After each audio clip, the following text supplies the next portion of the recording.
France کا شمار دنیا کے ان چند ملکوں میں ہوتا ہے جن کے شہریوں کے پاس بہت سارے حقوق ہیں، لیکن اس بار فرانس کے صدر نے ناموس رسالت صلی اللہ علیہ وآلہ وسلم پر ناپاک حملہ کرنے کی جو جسارت کی ہے، اس کے بعد ان کی عزت ذلت میں مل گئی ہے۔ وَتُعِزُّ مَن تَشَاءُ وَتُذِلُّ مَن تَشَاءُ۔ اللہ تعالیٰ نے فرانس کو بہت عزت دی تھی جو کہ اب بالکل ختم ہو گئی ہے یہ حرکت کرنے کے بعد۔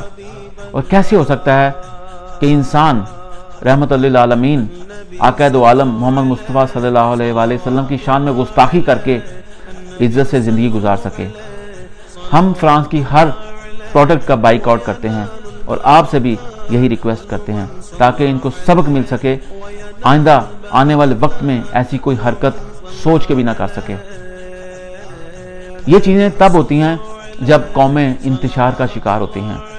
اس وقت مسلم امہ کو اکٹھا ہونا پڑے گا، ناموس رسالت صلی اللہ علیہ وآلہ وسلم کے پرچم کے نیچے اکٹھا ہو کر اپنی بقا، عزت اور مال کی حفاظت کرنی ہوگی۔ ہم فرانس کی ہر پروڈکٹ کا بائیک آؤٹ کرتے ہیں۔